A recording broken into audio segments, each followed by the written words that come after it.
নমস্কাৰ বন্ধু বান্ধৱীসকল, সকলো নিশ্চয় ভালে আছে। আজি মই বনাবলৈ লৈছো পায়স। এয়া মই প্ৰথমে গাখীৰখিনি জুইৰ ওপৰত উঠাই দিলো আৰু এতিয়া গাখীৰখিনি উতলিবলৈ ধৰিছে। তাৰ পিছত ইয়াতে দিম মই এয়া চাউল ৰেডিকে লৈছো। মই লৈছো জহা চাউল আৰু চকোৱা চাউল মিক্স কৰি লৈছো। লগতে লৈছো কেইটামান তেজপাত আৰু লৈছো এয়া চেনি। তাৰ পিছত লৈছো এয়া বাদাম আৰু কিশমিশ। এয়া মই ইয়াতে ধুই থোৱা জহা চাউল আৰু চকোৱা চাউল কেইটা দি দিলো আৰু মই ইয়াতে দিম এতিয়া তিয়াই থোৱা এয়া বাদাম আৰু কিশমিশ।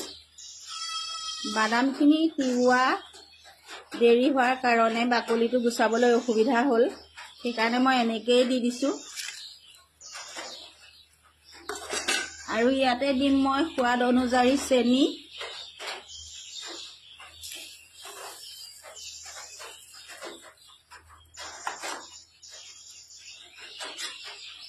এয়া সকলোখিনি দিয়াৰ পিছত মই এতিয়া লৰাই থাকিব লাগিব।